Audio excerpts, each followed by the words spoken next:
Welcome, patrons! When a blight threatens the world, all of THEDAS look towards one order, the Grey Wardens.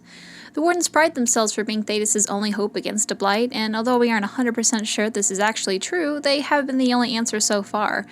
I could probably speak hours about the Warden's specific members, their history, and more, but this video is just going to be focused on the Warden's structure and current position as of 942 Dragon. Eventually, things like the history of the Order will have their own day in the sun, but for now, let's just start off talking about the hierarchy of the Wardens. Hierarchy.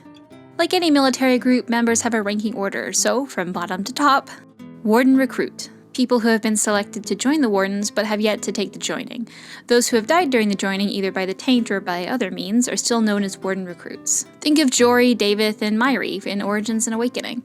These are the men and women who give up everything for a chance to help stop the Blight. Warden, the most common position, and those who have survived the joining. Examples of this rank are your Warden from Origins and Alistair, or perhaps even Loghain or Bethany and Carver. Senior Warden, or if you're in Orlais, Warden-Lieutenant, a formal title given to senior Wardens deserving of privilege. These warnings are sometimes allowed to even take small groups on missions. Riordan is one such Warden, may her rest his soul, as well as whatever Warden you meet in Here Lies the Abyss, be that Stroud, Alistair, or Loghain. Warden-Constable, a Warden who is second in command under a Warden-Commander, and who can take charge when the Commander of the Grey is busy. Warden-Commander. These Wardens are leader of the Order in one specific region of THEDAS. Although they do answer to the highest rank, the distance from them to Weishaupt generally means that they will control their branch of the Order how they see fit. This means that every Grey Warden order is slightly different from the next. Duncan was a Warden-Commander of FERELDEN, who would later be replaced for some time by either your Warden in Origins or the Warden-Commander in Awakening. And Clarel is the Warden-Commander of Orlais. Chamberlain of the Grey. A position only in Weishaupt, the Chamberlain is the head archivist of the Order and responsible for connecting Warden commanders together to the First Warden.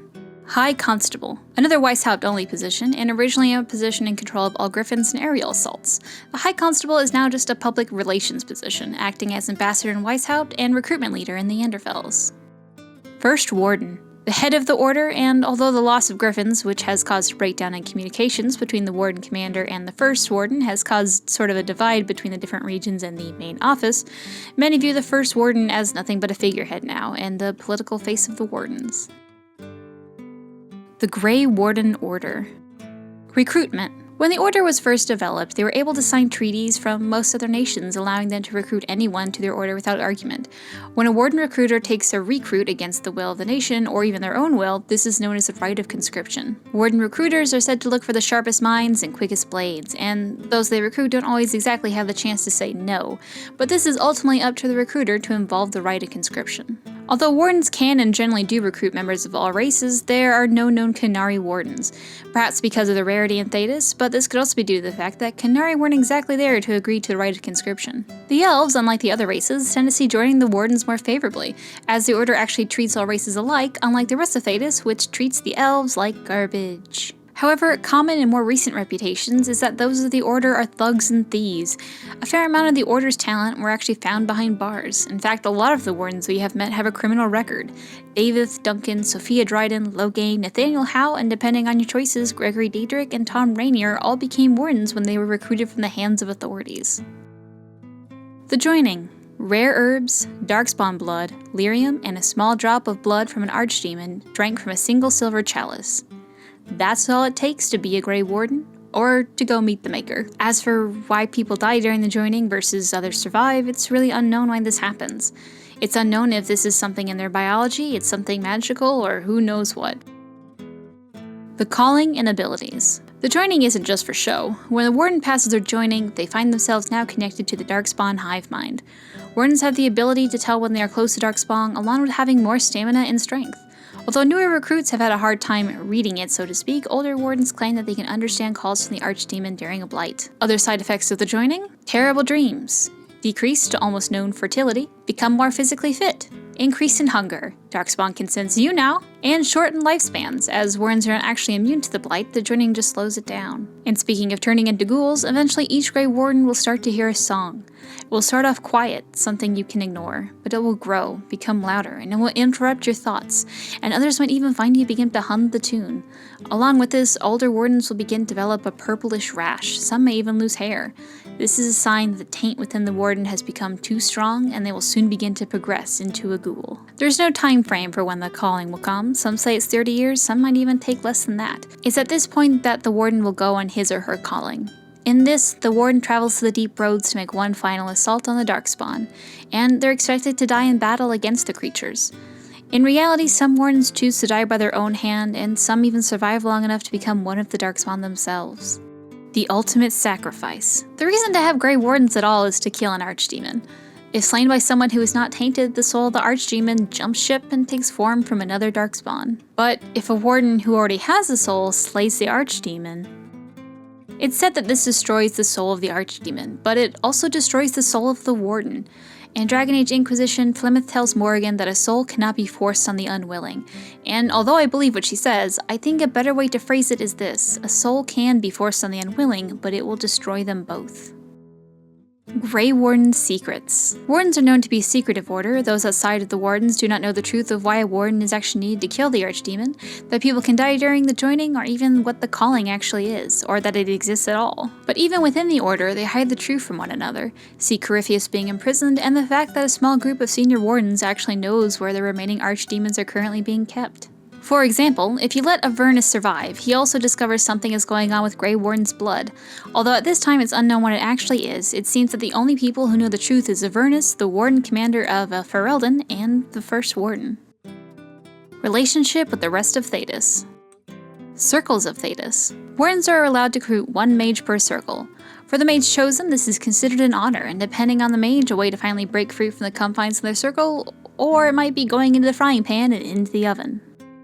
ORZAMMAR. Dwarves have always seen the Wardens favorably, as they're the only outside help against the Darkspawn they have gotten from the top side. A Dwarven paragon named Morik the Maul was said to be present for the founding of the Grey Wardens, and because of him, those who join the Grey Wardens will not lose their caste, making it the only way a dwarf can see the world of THEDAS without losing his or her place in society. Also, some Wardens, when their calling is closing in, will often join Dwarven forces in the deep roads, fighting off the Darkspawn from the main Dwarven city of ORZAMMAR.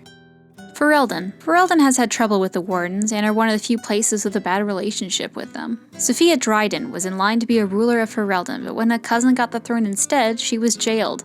She would eventually join the Wardens and become the Warden-Commander of Ferelden. Years down the line, Sophia grew angry with her cousin, who was said to have been ruling the country with an iron fist. Sophia rallied her Wardens to overthrow the king directly against the ideology of the Wardens, who wished to stay out of politics. Eventually, the king found out, killed Sophia, and ran out or killed the remaining Wardens in Ferelden. The order was eventually restored to Ferelden in the Dragon Age, with Duncan being the first Warden-Commander of the area in almost 2 ages. Although the hero of Ferelden is considered a positive icon for the nation, many in Ferelden, and especially conspiracy theorists, see them, or even a King Alistair, as a way to get more Wardens to control the country. The ANDERFELS. Because the Wardens are based out of the ANDERFELS, the Wardens have become a major part of their society.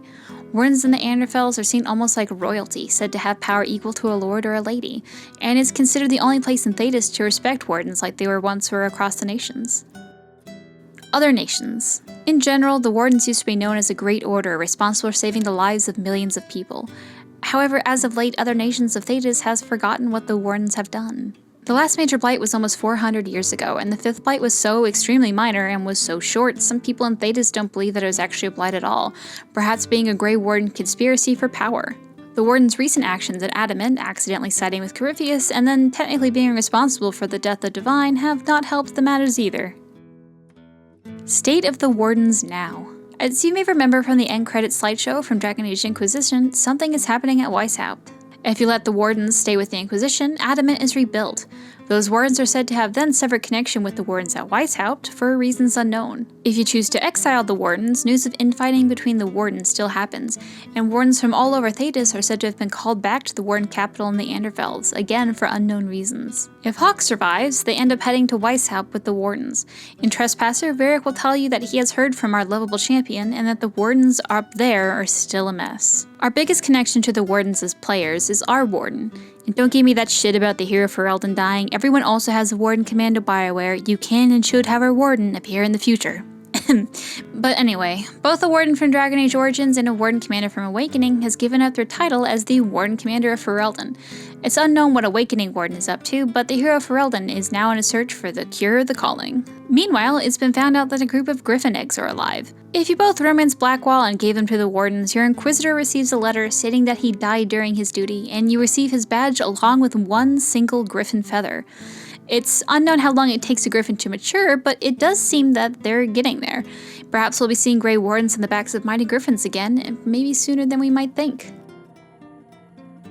And that, Under Patrons, is all that we know on the current state of the Wardens. Do you still have lingering questions, proof that I'm wrong, comments about your own fan theory? Feel free to tweet me at @GilderThalon on Twitter or send a PM to user Gillanon on Reddit. Dares Shiral.